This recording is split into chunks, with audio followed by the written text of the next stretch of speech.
প্রথম যেটি যে আমরা 1 লক্ষ সেনা সদস্যের কথা বারবার বলছি কেন?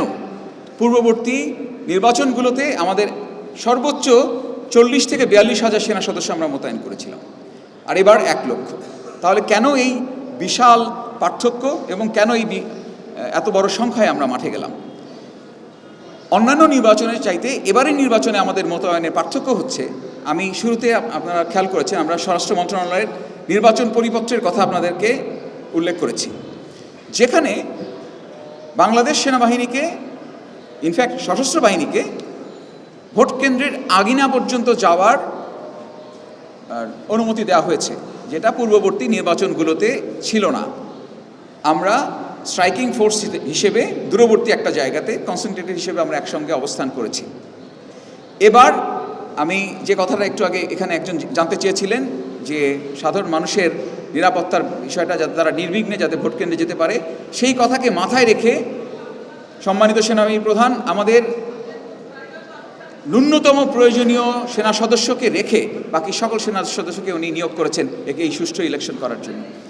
যে কারণে আমরা চেষ্টা করছি আমাদের প্রয়োজনীয় যে যানবাহন, সেই যানবাহন আমাদের অপ্রতুল।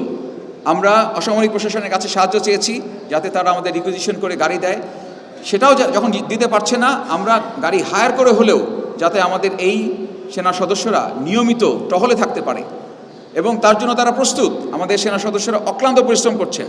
আপনারা ঢাকার বাইরে গেলে দেখবেন, ঢাকার ভিতরে আপনারা দেখেছেন যে তারা অক্লান্ত পরিশ্রম করছেন, দিনরাত তারা টহল পরিচালনা করছেন শুধুমাত্র এই আস্থার জায়গাটা ফিরিয়ে আনার জন্য, এবং এটা জোরদার করা হয়েছে গত 20 জানুয়ারি থেকে। আপনি যে তথ্যটা বললেন পরবর্তী অংশে, যে টিআইবির যে রিপোর্টটা, যে 600-র বেশি সহিংস ঘটনা ঘটেছে এবং 150-র বেশি নিহত। যে কোনো সহিংস ঘটনা অনাকাঙ্ক্ষিত। আমরা চাই না কোনো সহিংসতা ঘটুক, বাট ঘটেছে। আমরা চাই না কোনো হতাহতের ঘটনা ঘটুক, বাট ঘটেছে। এখন যদি আমাকে যে প্রশ্নটা করলেন যে সেনাবাহিনী মাঠে থাকা অবস্থায় কি করে ঘটল, তো সেনাবাহিনী 20 জানুয়ারি আগ পর্যন্ত 35,000 মাঠে ছিল। এই 35,000 থাকা অবস্থায় এই ঘটনাটা ঘটেছে। যদি আমরা না থাকতাম তাহলে কি এটা বাড়তো না কমতো? আমাদেরকে ব্যাপারগুলো বুঝতে হবে, এবং আমি চাই যে আপনাদের মাধ্যমে এই উপলব্ধিটা সবার মাঝে ছড়িয়ে যাক। আমরা একটা জনবহুল দেশ, অনেক মানুষের দেশ।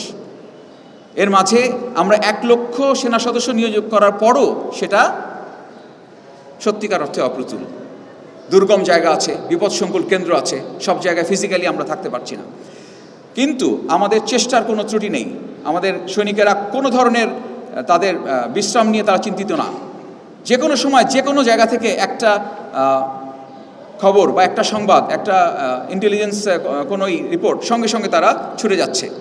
এবং যে কারণে আমি বলেছি যে 20 জানুয়ারির পর থেকে, যখন থেকে 1 লক্ষ সেনা সদস্য মোতায়েন হয়েছে, তারপর থেকে এই ঘটনাগুলো কমে এসেছে।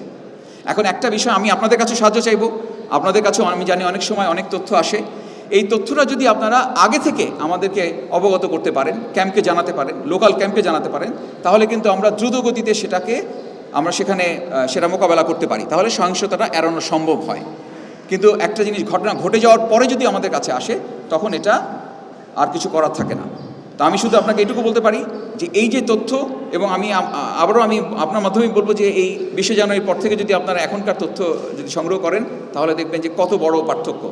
শুধু এটুকুই বলবো যে আমাদের উপস্থিতি জনমনে একটা আস্থার জায়গা তৈরি করতে সক্ষম হচ্ছে, এবং আপনারা যদি সাথে থাকেন এবং সঠিক তথ্যটা যদি রাইট টাইমে যদি আপনারা প্রকাশ করেন, অপপ্রচার, মিথ্যাচার, সোশ্যাল মিডিয়াতে যে এগুলো যদি আমরা রোধ করতে পারি, তাহলে অবশ্যই আমরা সবাই মিলে একটি সুন্দর এবং অবাধ সুষ্ঠু নির্বাচন আমরা উপহার দিতে পারব।